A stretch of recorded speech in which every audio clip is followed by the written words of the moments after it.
Ahoy, it's your boy, and today is Sunday, January 7th, one day after the anniversary of storming the Capitol. I don't know why I just said that. I don't know anything about that. I don't even know why that popped into my mind. I'm just feeling a little bit goofy. I'll be honest with you, I feel tired as I'm sitting here. I'm stifled about 4 yawns as I was sort of getting things set up to record this, and I'm just gonna let one rip right now. So, not sure. Excuse me. I'm not sure if that'll be the theme of our session today. The reason I'm tired, though, God, a couple things are flooding to mind right now. Maybe start with the good thing is I've actually, since the school ended, I've been losing weight, which is good. I think part of it was predicated on getting my wisdom teeth pulled, and I was on this soft food diet for pretty much a week and a half.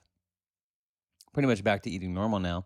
But what I started doing is it sort of goes back to when my sister had her wisdom teeth pulled. I remember my mom like bringing her like a milkshake, or what's the word? Like a cookie milkshake. It's like an Oreo milkshake, like the kind of thing that you would get from Dairy Queen or something like that. Which, by the way, I don't know how those places stay in business. I maybe it's just that I don't have a sweet tooth, but I'm never at home thinking, oh, I could go for a Blizzard or something. Now, when I have them, I announce to the cosmos that I'm about to become morbidly obese because I absolutely love them and they're the best thing I've ever had. And when I have it, I just think, God damn, I'm going to have like one of these every day. And then lo and behold, X number of years goes by and I haven't had one. Nor do I like order that kind of stuff. I love it. For some reason, I just don't crave it. For me, the junk food that I love is like pizza and stuff like that. But I remember my mom bringing my sister when she had her wisdom teeth pulled in like an Oreo milkshake from Dairy Queen or some other place, because I guess based on the food that she was eating, she was it was framed as like calories, and so I thought I should just like count all the calories that I'm consuming while I'm on this soft food diet. And I admit, I've never been one to kind of count calories before. And this is just anecdotal or just like a sort of cursory internet search as I was sort of thinking about this. But I guess like most adult males, and I'm pretty short, so it's probably not this high, but most adult males need, something in the orbit of like 25,000 calories a day to maintain their weight, which seems a little bit high, frankly, when I think about it. But I decided, as I was sort of clocking what I was eating about 1,600 calories a day on this soft food diet. And I admit I felt pretty good. I mean, I just kind of, I don't know, maybe I'm a kind of a plain Jane palate by nature. And I'm also a creature of habit. So once I sort of pick a routine, I'm sort of fine sticking to it. So eating things like scrambled eggs and mashed potatoes and bananas and I'm not saying it's how I'd want to live the rest of my life, but it's not impossible for me. So I thought I'm gonna like just count my calories for everything, and I'm just gonna eat. I'm gonna shoot for like 2,000 calories a day. If I go under, that's great, but I'm gonna let myself eat up to 2,000 calories a day and just see what happens. And over the last couple of weeks, I've been losing 2 pounds a week, and I think that's pretty good. I'm also kind of back up to exercising regularly, which I would say I'm actually normally pretty good about. I do like calisthenic stuff. I mean, years ago, I used to run a great deal. And although that was good, I guess, I sort of, life is sort of funny. I admit, I think I have some type of body dysmorphia, which is if I'm overweight or underweight, I just always feel the same about myself, and I think we're all kind of this way because we see ourselves all the time. It's hard to see those changes. It's only when we step on a scale or the clothes that formerly were tight or loose, the fit of our clothes changes. That's when we realize that a change is taking place, because otherwise we just kind of look like ourselves. I mean, I was actually just thinking about this, and this is where I started to pinball. But the reason I'm kind of tired is I just ran this last minute errand. I had like this afternoon, I had gone up to there's like an elementary school up the street from me, and they have a public basketball court that when the school's not in session that anybody can use. And so I go and I shoot hoops for like an hour. I don't like to play basketball. I just like to shoot free throws and just shoot at the basket. So I like that kind of meditative stuff. Actually, as I was doing it today, I feel like it's kind of, in a weird way, kind of in the same constellation as why I enjoy firearms or shooting, which is just it's kind of this repetitive, target aimed, you know, meditative kind of thing. Where when you start to get into the zone, time just sort of disappears. And I feel like I always draw on this anecdote, so I'm sorry if I'm boring you with it. But the sort of how do I say it? The uh, prototypical example of that for me was like, well, two things actually. My mom used to do this. She used to volunteer for this nonprofit in the town that we lived in. It was actually theater related, which is sort of related to the theater stuff that I do. But they would do this like fundraising thing every year. And my mom would have to, I think, send out like, a couple thousand envelopes or something like that. And so I feel like I did it a couple times. I feel like my brother did it a couple times. But there would be this period of like needing to stuff envelopes. And that was something I really enjoyed doing. That just that kind of like procedural, repetitive type of thing. And actually, when I was dating my last girlfriend, I remember we did that.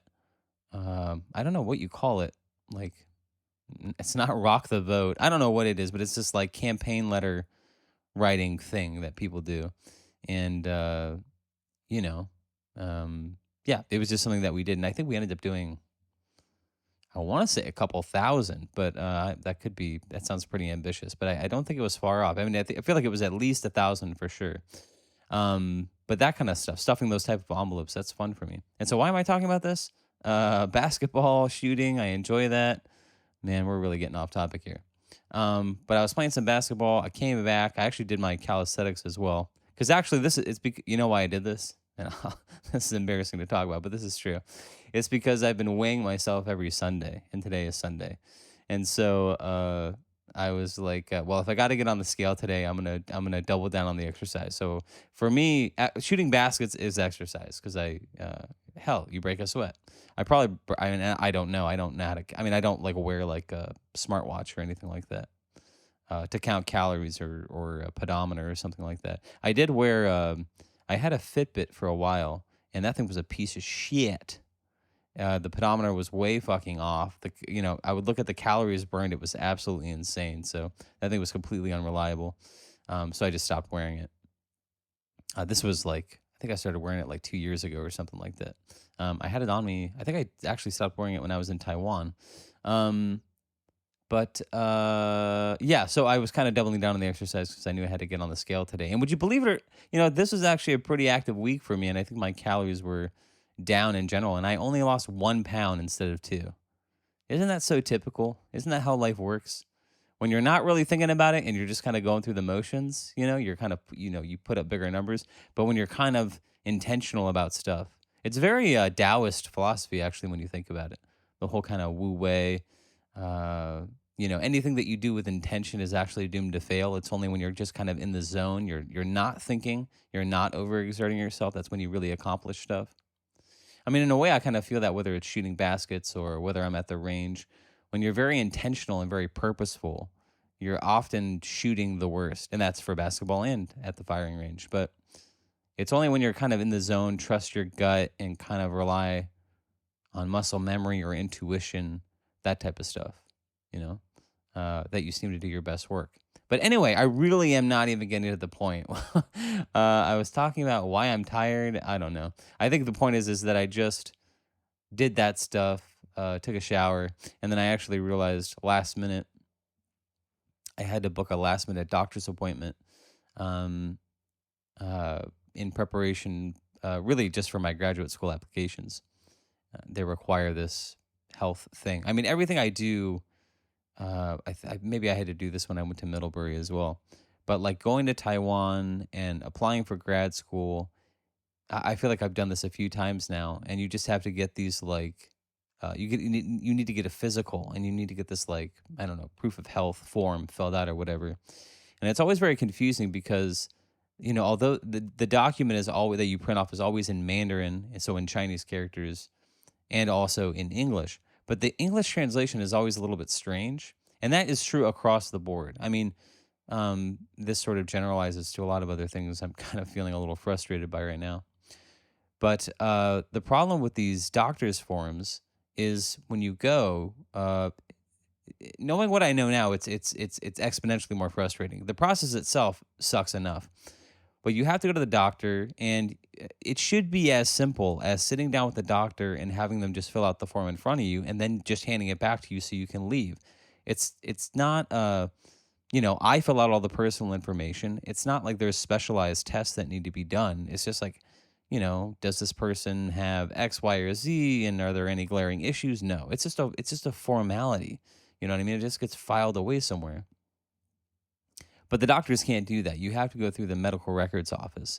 And every single time, people insist this is a very easy process. And I say, well, based on my personal experience, it hasn't been. But, if it is what it is. And this is what adult life is, by the way. You're just kind of shuffling from one annoying errand to the next. And as soon as one fire gets put out, there's just like another one that sort of pops up. It's just the way life works. I mean, I literally had this happen today.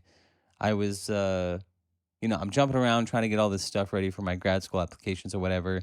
Oh man, I gotta book this appointment for this physical, and I know what the process is gonna be. I'm gonna have to go see the physician tomorrow. They're gonna do absolutely nothing.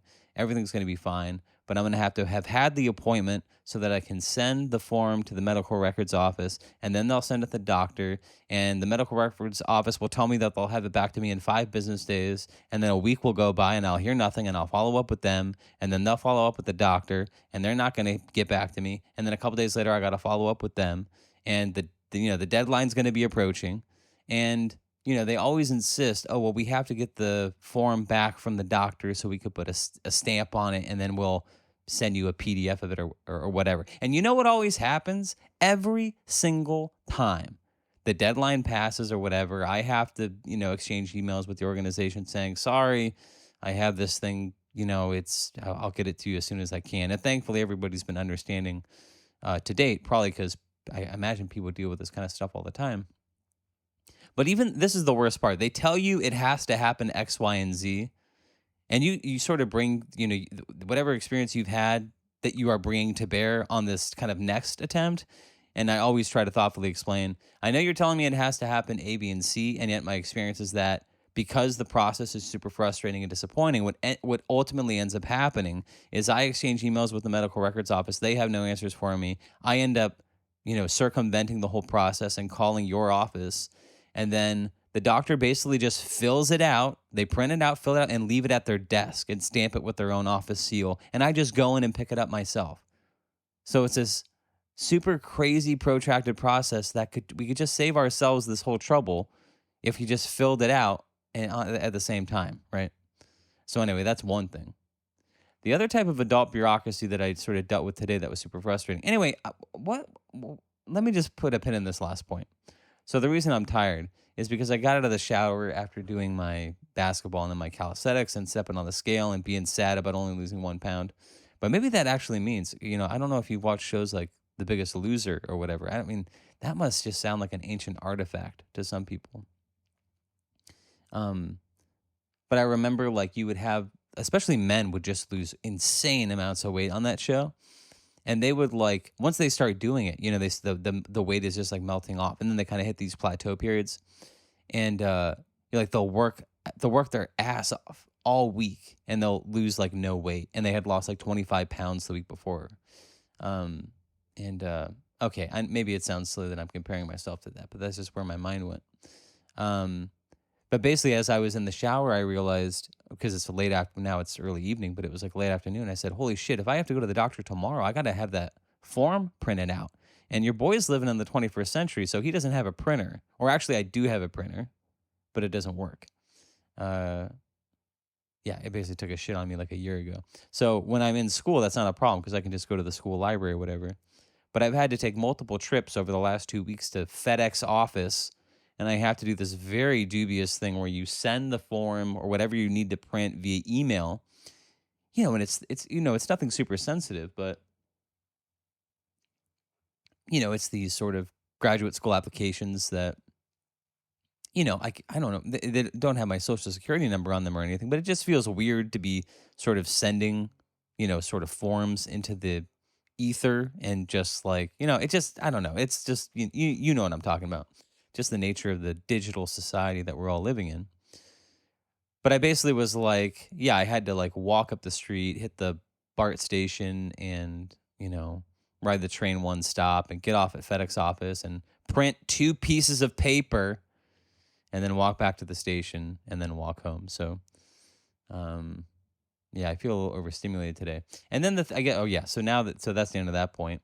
And then the other adult bureaucracy thing that I had to deal with is I talked about having my wisdom teeth pulled, and I was so happy. And also, now I'm just frustrating myself the more I think about this, because when I quit my job, I lost my medical coverage. So in California, we have this thing called Covered California, which is great. And especially now, since I, technically have no income, I get a pretty decent deal on medical coverage in the state of California. So that's cool. All the firearms people who talk this is some, I don't know, unconstitutional, whatever. I don't know. People hate this state, but it has plenty of problems. Don't get me wrong, but they do a couple things right. And so I'm actually getting better health care now than I had while I was employed. And I don't want to say how much, but it's costing me almost nothing, which is great. When I set that up, though, I picked a certain dental plan, and which works for the person who cleans my teeth. Doesn't happen to work for the people who are going to pull the teeth out of my face.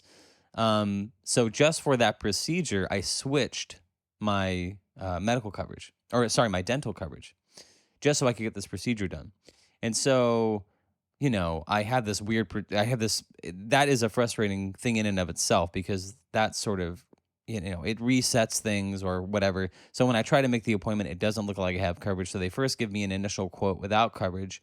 Then when I go back for the first, a consultation, my dental insurance still has not gone through. So they kind of crunch some numbers, and they say, well, with the coverage that it sounds like you're going to get, this is what we'll quote you, or whatever. When I show up for the procedure, she initially, because you have to pay up front, she quotes me this like really high number. And I said, oh, even with my coverage? And she said, oh, well, it doesn't look like you have coverage. So thankfully I brought it up, because she had to look again. And then she sees, oh, I see you are covered. So I ended up paying exponentially less. And, which was great. I mean, if you had, asked me to guess what I would have spent on having my wisdom teeth pulled, this was like dirt cheap compared to that. So that was great. And yet, so I pay this very nominal fee, like when I go for the actual procedure. Then just the other week, I get a letter from my dental provider, which I assume is something I'm going to throw away. Most of the paperwork I get now is just garbage, because things are on automatic payment and all that sort of stuff. So it's basically just, I realize now that our entire United States Postal Service is entirely propped up by just junk mail, which is insane. But so I opened this thing, and I think it's just going to say, it's just some formality or whatever. But it says that they are not covering any of the procedure. And I said, oh, well, that's insane. So I just kind of put it on my fridge, because I want to see if I get a follow-up from the oral surgeon. Lo and behold, today I get the bill that says I owe them, I don't know, is it bad to say? But they say I owe them like $1,100. And I was like, God damn it.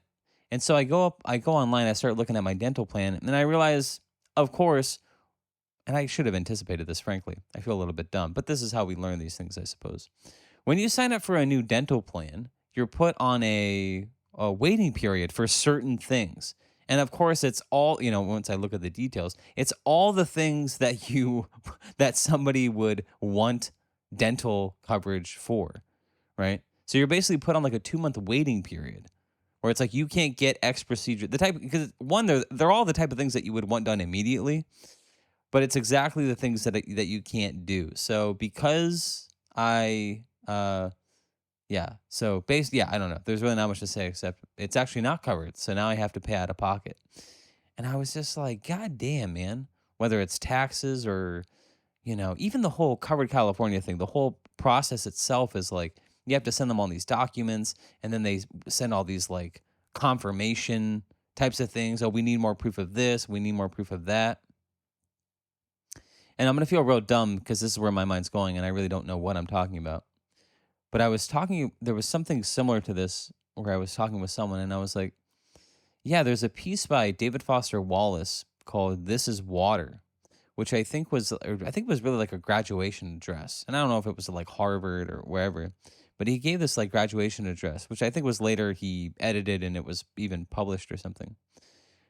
But most people when they do these graduation speeches, they always try to talk about like, you are the future and you are the way and soar on the wings of your dreams and all that sort of stuff. And I think the thrust of David Foster Wallace's essay, and there may be something a little bit more poignant here, but at least one of the themes of it was, prepare to be bored, prepare to be frustrated, because the majority of adult life is just doing like dumb, boring things, like standing in line at the grocery store. So much of adult life is just get in line and wait. And, that's probably just going to increase as I get older here. I mean, thankfully, I'm young, I'm in relatively good health. And so even though, the types of things which are wonderful and I mean as I'm sort of complaining about all this paperwork, as I was telling myself, like the 17-year-old me, like the idea of like being in the shower and realizing like, oh shit, I have to go run that errand. That would have been fucking impossible. Like, I think Louis C.K. has this joke where he says like, there's been so many times in his life where he'd had an appointment, but he just like didn't have it in him. You know what I mean? Like when I was like 17, 18, like my alarm clock would go off for school and I would just be like, nah, and just like go back to bed, you know? The amount of things that like I don't know, this kind of self-defeating things that you do when you're young, just because, I don't know, you're young and dumb and your prefrontal whatever is not fully formed and you can't really foresee the consequences of this stuff. It's just part of I don't know, it's the nature of the beast, I suppose. But yeah, so yeah, the fact that I'm like in the shower and I go, oh man, I actually have to run that errand. I literally just get out of the shower when I'm done, towel off, grab my things, and start walking toward the BART station. That's a bit of an accomplishment. But why am I talking about that? This is water. As I was doing that thing, I was saying, well, of course this sucks, but I'm going to be happy when I'm home and I will have had done this, and I just sort of get it off the list of things to do, and it's taken care of, and I actually don't have to worry about it, because I think something I still struggle with as well. Um, this may be an oversimplification, but I feel like youth in general, especially young adulthood, not like childhood, but young adulthood, late teens, when you're sort of move out for the first time, you're on your own. At least for me, there was just a lot of kicking kicking the can down the road and kind of avoiding things because they're uncomfortable or they're a hassle. And that's really how things kind of pick up a head of steam. It's only I mean, in a way, my mind is going back to I Ching and all that sort of stuff. But, a big thrust of that philosophy is like recognizing things and responding to them in their germinal state before they even have an opportunity to grow. Because if you do that, then you just kind of keep, chilling. You exert minimal effort now so that you do not have to exert maximal effort later. Um, but yeah, adulthood is a lot of just like waiting in line, navigating minor frustrations, and yeah, and that's kind of the thrust of that David Foster Wallace piece. This is water. Um, and it sounds sad. I mean, it's the type of thing that like when you're young you would look toward, or maybe even hear, if one were a young person hearing this, and think, oh man, adulthood sucks. And it really doesn't. In a way, there's almost, and I think that of course I have to go back and reread it, but I think that's almost the thrust of David Foster Wallace's speech in some ways, whether it's explicit or not, is that there's a kind of enlightenment that comes from reconciling yourself to those things, right? Like, and the kind of Buddhist, like, desiring is the source of suffering. Like, if we just sort of accept that this is, the cost of admission for, really the quality of life that we enjoy, right? Because I don't know if I really hit this point. Maybe I sort of skipped over it. But as I'm like telling myself, oh, you have to run this errand and print this piece of shit paper that's, to go to the doctor. And it's just this literally almost like running on a treadmill just for the fuck all of it. It's just a bureaucratic bullshit nightmare. Like I actually think back to like when I was listening to I mean, when I was younger, Adam Carolla was a huge influence on me. I was a huge fan of Loveline, and I listened to it for like every night that it was on for like the last 2.5 years that it aired. And then when he had his LA morning show and they podcasted that, I heard every episode of that. And then when he started his own podcast for many years, I listened to that.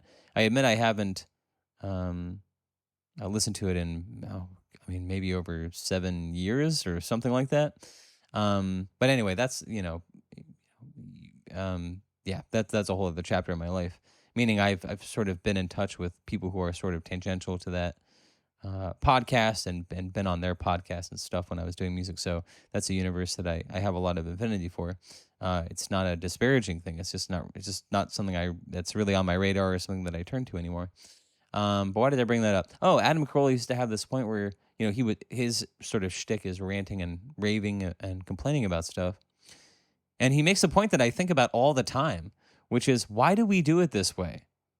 It's not like we are, it's not like there are alien overlords who like reign over us and tell us what to do and subjugate us and force us to do these nonsensical things. We do it to ourselves, you know? Like when we look at all the crazy bureaucratic nonsense that we put ourselves through, it's like, why do of course we're doing it all wrong. And yet we're all just like, acclimated to it. We're all just like, this is the way it's going to go, you know?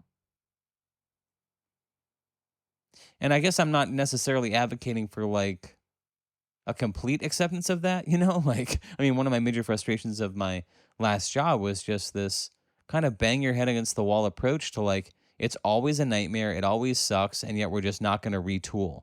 Like, it's like whether it's the people in power or the people in leadership, I don't know.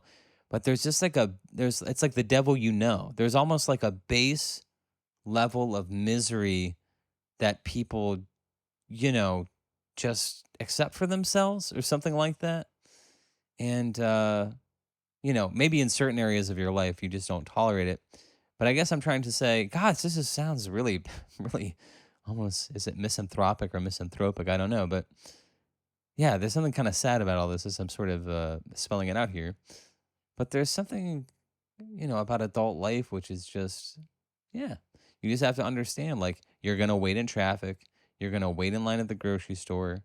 But God help you if you have to go to the post office.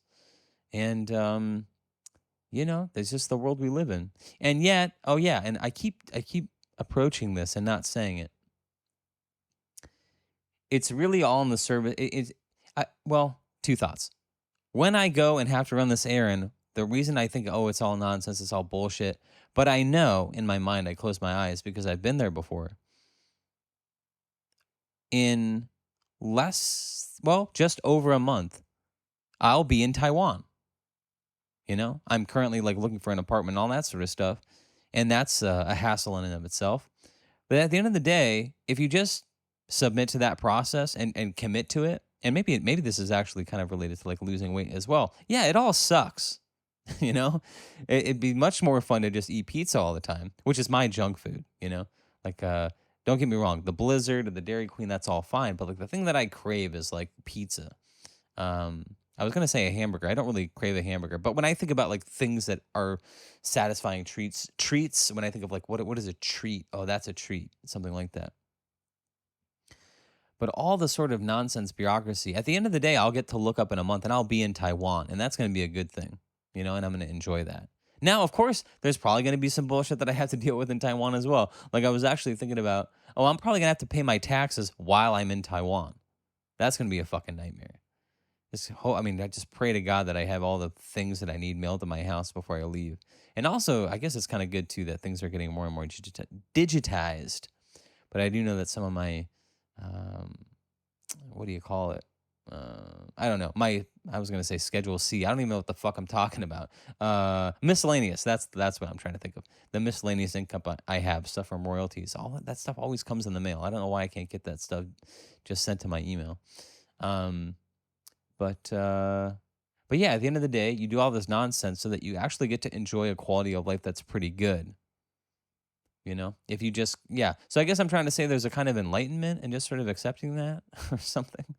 So yeah, and as I'm thinking about this, I'm trying to think about what the ultimate analogy is. I think the idea of this is water comes from like being in a fishbowl, and like fish don't really like know that they're in water. It just is part of the milieu of their life or something like that. And maybe there's a way in which David Foster Wallace says, yeah, the kind of mundane misery that we all subject ourselves to and live through every day, that's just the water of our fishbowl. And at the end of the day, we just have to reconcile ourselves to it. It's just a part of life.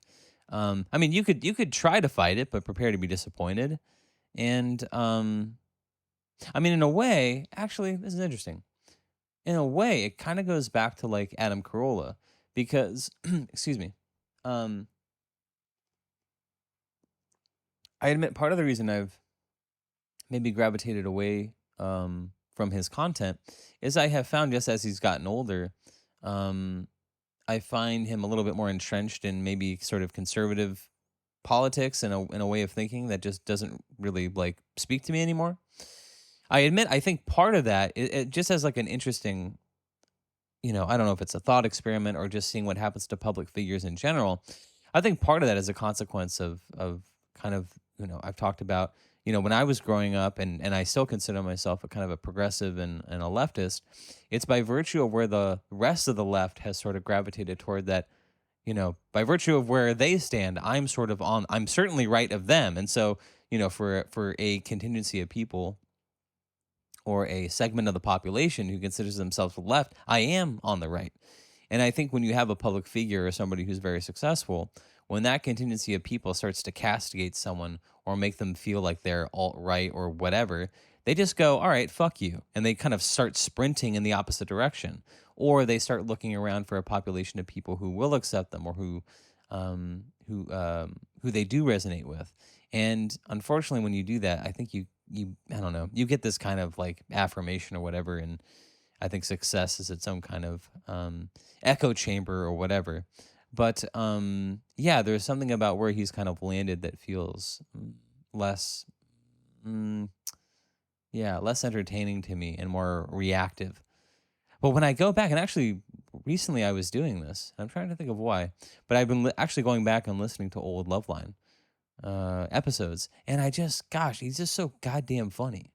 I mean, effortlessly funny. So I'm not going to tell you what to do, but if you've never listened to old Loveline episodes, there's just a litany of them on YouTube, and they're bootlegged. And I mean, I've listened to, gosh, I feel like I've listened to every available episode at least once, probably, and many of them multiple times for sure. I mean, just on YouTube, just listening to them at random, I don't think once I've listened to one and go, oh, I've never heard this episode before. I feel like I've heard them all. And so yeah, where am I going with that? Something about changing politics, changes in me, reconciling myself to stuff. Yeah, I think maybe when I'm younger, there was something about Adam Carolla's like ranting and complaining. Well, two things actually. One, I just think to a younger mind, that sort of that frustration is validating. I think especially if you're the type of person who feels like you kind of are, you feel like you are critical of things that maybe no one else is talking about. I think finding that at a young age and thinking, yeah, I think the exact same thing. It's very, very, very validating. And yet, I also feel like that's kind of a young man's game, too. Because as I'm thinking about the whole "this is water" thing, there also comes a point in life where the fact that it sucks or the fact that it's a nightmare, it's worthy of complaining about. And I think we need we all need a space to process our feelings.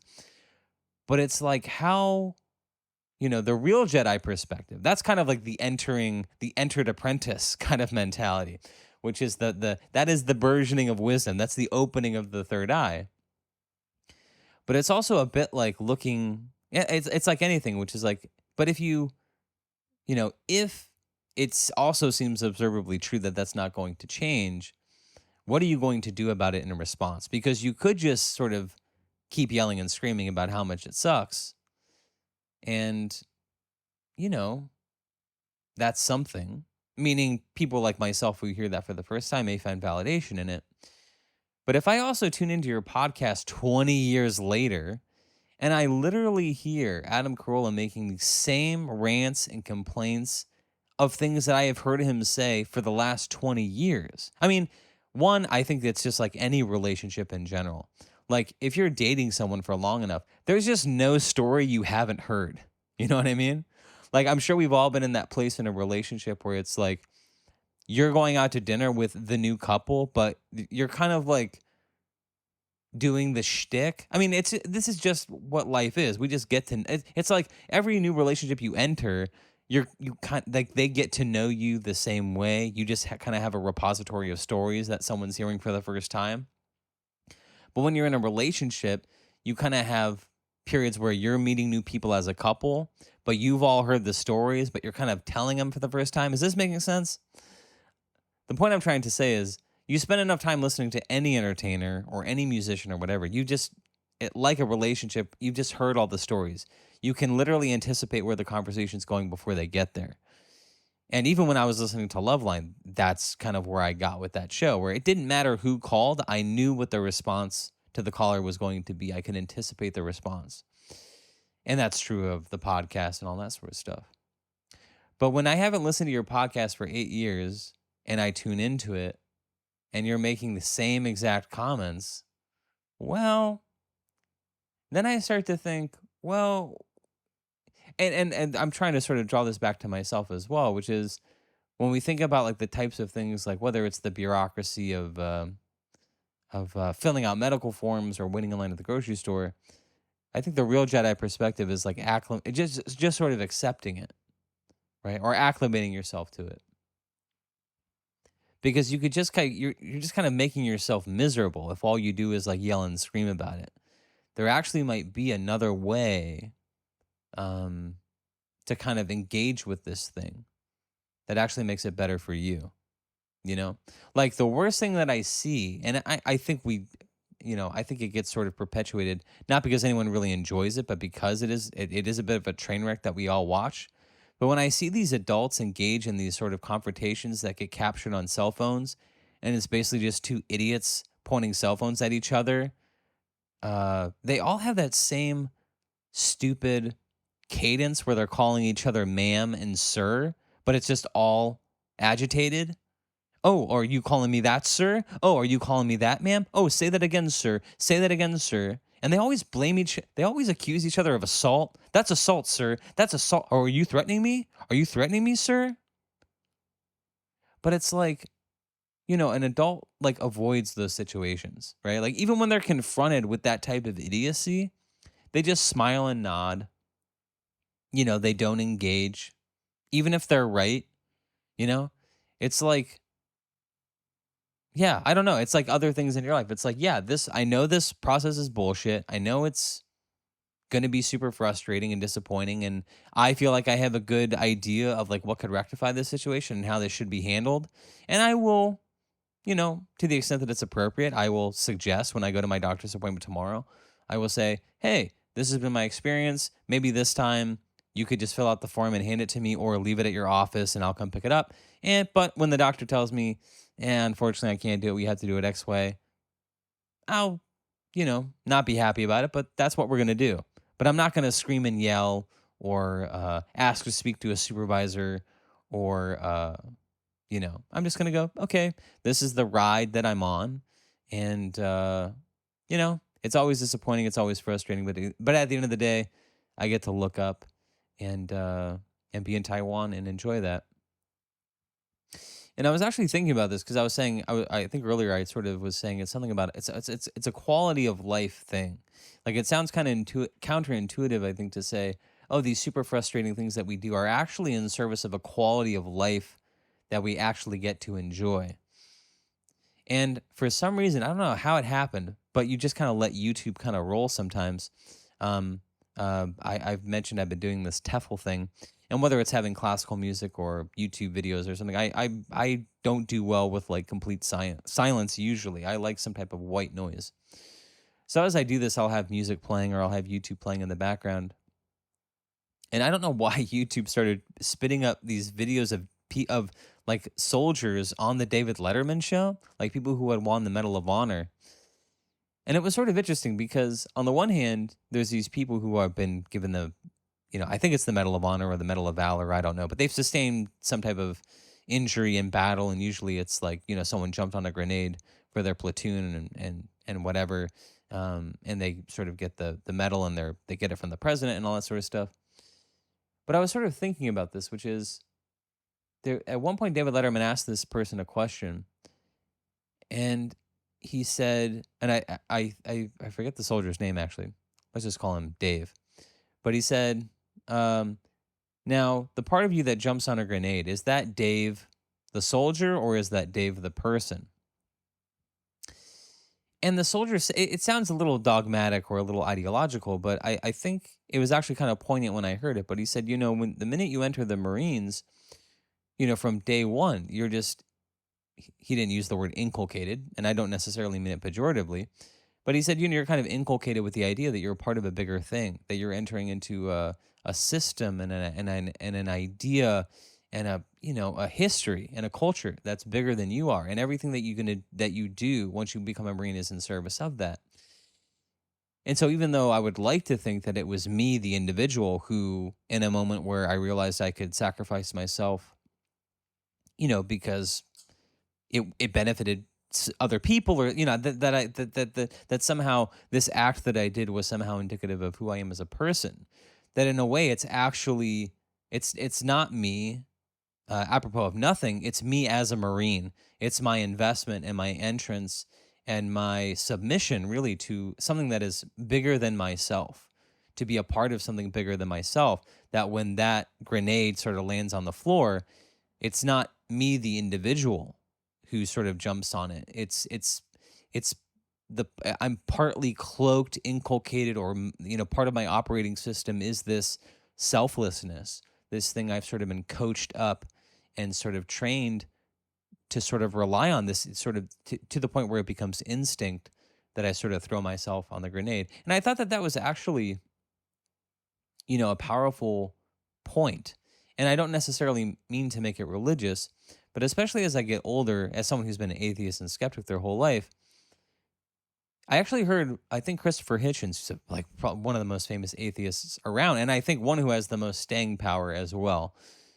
Even though people like Richard Dawkins and even Sam Harris, although I don't think he's really thought of much as an atheist anymore, those are very formative thinkers for me when I was much younger.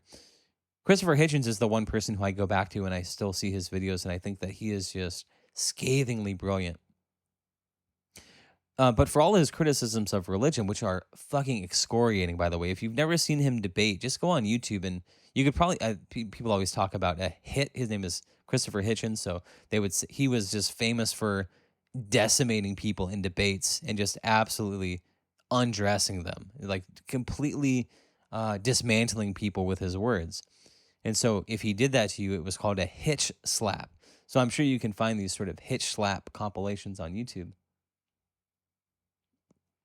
But I do remember him being asked a question where someone said, if you had to say something nice about religion, or given all the things that you're critical about, or how, I believe the subtitle of one of his books was, how religion poisons everything. They said, if you had to say something nice, or is there any redeeming part of religion? And the thing that he pointed out was, he said, yes, I think that there is something, especially in certain sects of Christianity, well, actually all religions, I would say. But he said the part where the glory is not for you, but to a higher power, that is something that is, I don't want to put words in his mouth, but that is something that is worthy of praise, or that is hard to locate, I think, sometimes in like an atheist worldview. This idea that even when you do good, it's not to your credit. It's actually in the glory of God that you do it, that you surrender even the praise, the benefits for the things that you do are actually given to God.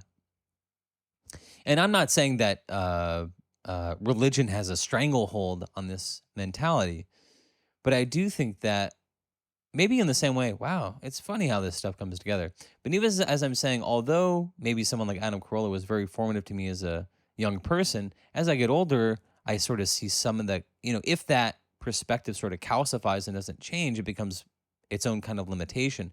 I think that's true of atheism as well. Now, uh, you know, I admit I feel a little weird saying this, but I don't want to say I got on the atheist train. I mean, I feel like I've called myself an atheist since I could put two thoughts together. I think since I was like in fourth grade or whatever, I just sort of announced if the subject was broached, I sort of called myself an atheist.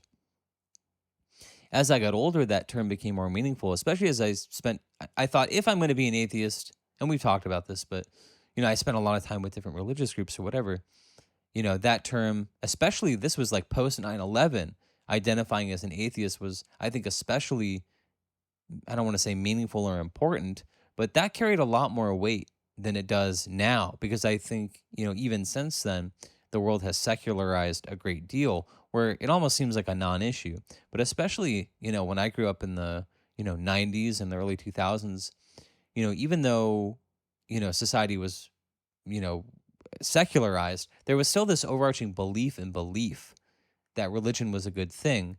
And, especially under like two terms of George W. Bush, who was a staunch conservative in many ways, the kind of, I don't want to say like evangelical, I mean, the right was always associated with like Christian evangelism.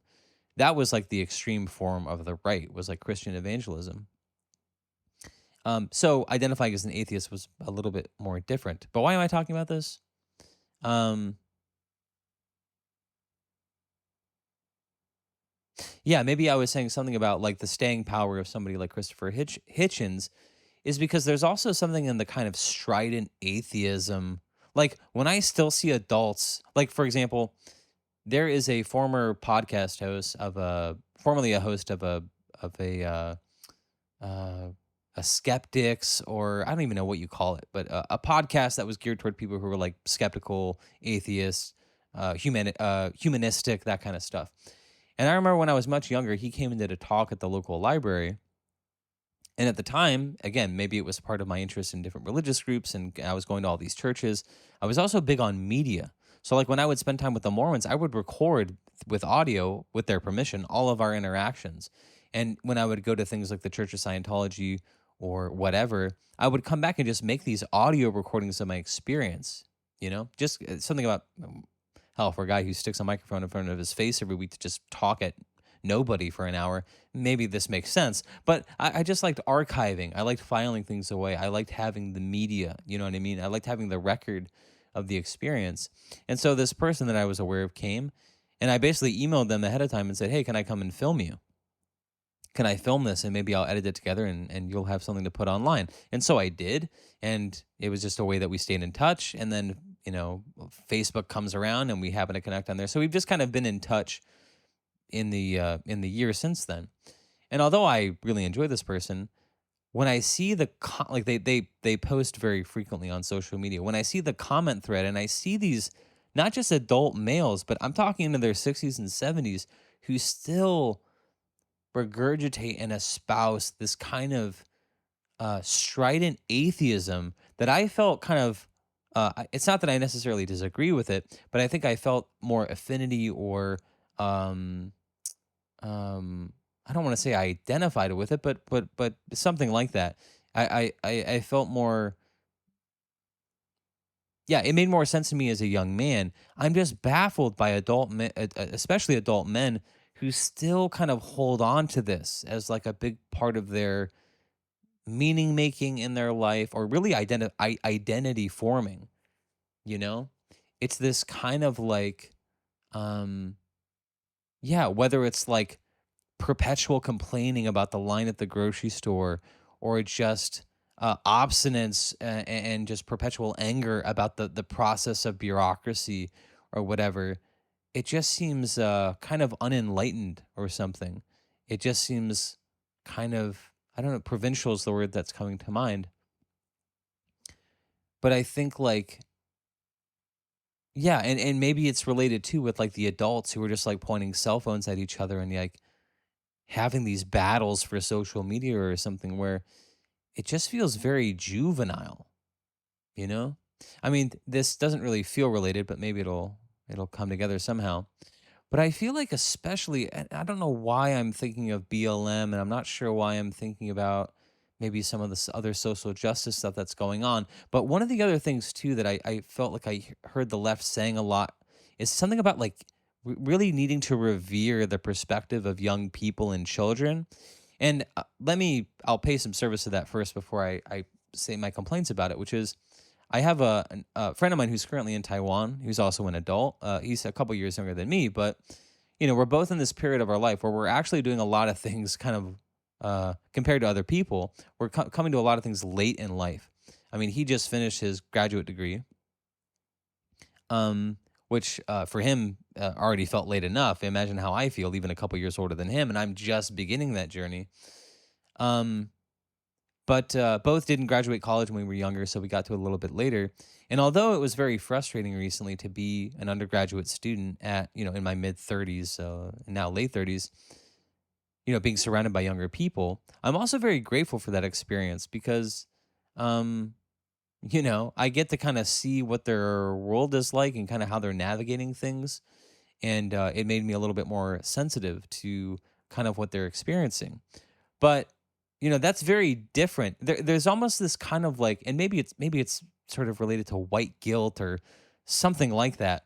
But like, I feel like liberal white people just have this like intrinsic self-hate where they just like won't, at least publicly, won't sort of go to bat for their own opinions or perspectives on things. They're always insisting that we look to other people to tell us how to think and feel, as if so there was this push to like listen to young people, or like they are somehow a fount of wisdom of like how we should like order our society, as if like the rest of us adults are just like corrupted by the world that we've lived in. And I completely disagree with that. Now, as I'm saying that, I have no idea why I'm talking about that. Yeah, actually I do. I think it's this idea that like there's a type of maybe like fire and passion that young people have that I think is in some ways uh yeah, I don't want to say enviable, but is admirable. I mean, I do think there's a way in which maybe there's a lot of times, there are things that we were formerly passionate about that maybe to make money or maybe to get by in the world we kind of let go of. But I admit that there's a lot of that is just what it is. It's just kind of being young and dumb. And it's not that we're all like in mass brainwashed and sort of um uh yeah, I don't know, subjugated into this kind of placid state of adulthood. Um there's a type of I don't know, kind of reconciling yourself to the way things are. Like for example, this may sound grossly reductionistic, but it's like when I'm sitting there in the doctor's office and I say my experience many times has been X, Y, and Z. I know in my gut that this would be exponentially easier if I could just bring this form in and have the doctor fill it out and just hand it back to me. That would be much easier. But there also could be a way in which, while true, I'm also vastly underestimating why the system is the way it is, you know? And even though it has never worked out for me, and even though it's entirely frustrating, maybe good is too strong a word, but things are the way they are for a reason. And if I were to just go into the doctor's office every time and just sort of insist that things be done the way that I want them to be done, again, not that I'm wrong. In a magical world of my own making, in a hypothetical situation that I've conjured for myself, maybe the way I'm sort of positing that we do things would be a perfectly fine way to do things. But here's the caveat. Given the reality of the situation, as I choke, hold on one second. Given the reality of the situation, that is going to be impossible. And if I just sort of persist in arguing for that, well, I should prepare to be disappointed. There's a type of kind of youthful protest that I think sort of falls into that category. And I'm a little baffled why so many seemingly sensible adults sort of insist that we all sort of, I don't know, bend at the knee to that sort of thing. But yeah, and maybe I'm just saying it's also a little bit sad when I see other adults who seem to be carrying that into their adult life. I'm not saying that I'm perfect by any stretch of the imagination. But I do admit that, yeah, it's a little disappointing to sort of look around as an adult. And maybe this is also one of the other kind of Jedi perspective things, which is when you're younger, at least for me, I think we're sort of believe that maybe it's the kind of schoolification of life, which is like, because when you're young and you're in school, you basically have to graduate and sort of go up each grade. And so maybe I just sort of, subconsciously sort of, because I get older every year and I happen to move up a grade every year, I sort of assume I sort of extend that out to the world in general, which is, oh, as you get older, you kind of graduate every year and you get smarter and you think that people are developing and that in the same way, like when you enter ninth grade, you start learning algebra. Like you're only allowed to do taxes or have kids or whatever when you reach a certain age, right? I mean, that makes sense too. When it's like, oh, you can only drink alcohol when you're 21. It's almost like, oh, you don't get calculus until you're in college or some shit like that. Um, yeah, it's bizarre to see some adults who, yeah, they're still kind of engaged and seem to still like espouse the same type of philosophy or things that I admit may have meant something to me when I was like younger than my early 20s, but it just is very perplexing to see people still engaged in that. And actually, social media is a bit like that too. Like, for example, I've been on this David Fincher kick, and I actually told myself I was going to get back into that and maybe pick up with Fight Club and all that sort of stuff, but we're not going to have time to get to it today. But it's funny to watch that movie because I'm old enough that not only do I remember the advent of Facebook, but I remember all the prehistory to that film. There's young people I went to college with who would watch The Social Network and think, that it's like ancient history or something like that. Well, they make all these sly references to things like Facebook. It's like, I remember those things being instantiated and I remember those things coming and going. And actually, for some reason, I was talking about like 9/11 and George Bush. I may have said this recently, but I was in a class when I was at Berkeley where someone was talking about 9/11, and nobody in that class except for there was one or two other adults. They were either not alive when it happened or they were babies. And this idea of like having this anecdote to relate, the teacher asked like, who remembers X, Y, or Z? And I was like one of the few people that raised my hands. And they asked me like, do you remember anything else about that time period that was interesting? And I told this story about freedom fries, how because the French were not in support of our invasion of Iraq, that in the United States, there were tons of fast food restaurants that changed the name of French fries to freedom fries in protest. And the class was just incredulous. But it was just interesting to have that anecdote. But why am I talking about that? Talking about the social network. Oh, maybe just I think this is just a final thought here. Is just the way that we engage with social media. I remember just today I remember when I was first starting to play music and my friend had a open mic type event. It's stupid to go into the details here, but I remember debuting a song that I had written at that. And I remember the next day going on Facebook or something and just writing this post that like, oh, I debuted this song last night and I didn't play very well and I'm just feeling kind of shitty. And it was like hashtag sad or some shit. I don't know what I put, but it was something like that, right? And I look back on that and I kind of feel embarrassed, right? Because now that I'm an adult, and this sounds hypocritical from a guy who speaks into a microphone every week and throws that out into the ether, kind of like that satellite. That satellite that was created? I think Carl Sagan was involved in it as well, where they put like that gold record on a satellite and just sort of shot it into space, and it has things like a couple samples of like music and like some I think like some not trigonometry, what's the word? Oh, geometry stuff. It's basically just this capsule that if an alien civilization finds it, we have tried to put some thoughtful things engraved on it so they would realize that it came from an intelligent life form and it has our place in the solar system and all that sort of shit on it. Anyway, literally, why am I talking about that? Literally, why am I talking about that? Shooting things into space. Oh yeah, maybe I'm just saying that this personal journal is a little bit like that.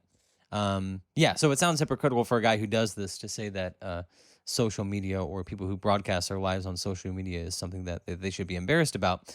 But it's like, maybe that type of behavior made sense when I was younger. Now that I'm an adult, it doesn't make sense, you know. So anyway, this is just another long rant explaining why I'm better than everyone else and everyone should try to be like me when they grow up. And yeah, I have it all figured out, and everyone else is just sort of facing the world like a Rubik's Cube, where geniuses like me and our ilk just sort of go about unfettered and live in a state of perpetual progress and enlightenment. And eventually we'll just transcend all of the bullshit that everybody else is sort of befuddled by. So, with that said, I really thought I wasn't going to have anything to talk about today. So maybe you can tell I'm losing my mind, that I'm not in class and I just have a lot of free time to work on TEFL. And I didn't even talk about going to the Taiwanese consulate, but also running around and going to FedEx office to have crap printed. And tomorrow going to the doctor. So yeah, man, maybe I'm losing my goddamn mind. But I have to admit, this break has been a little restorative.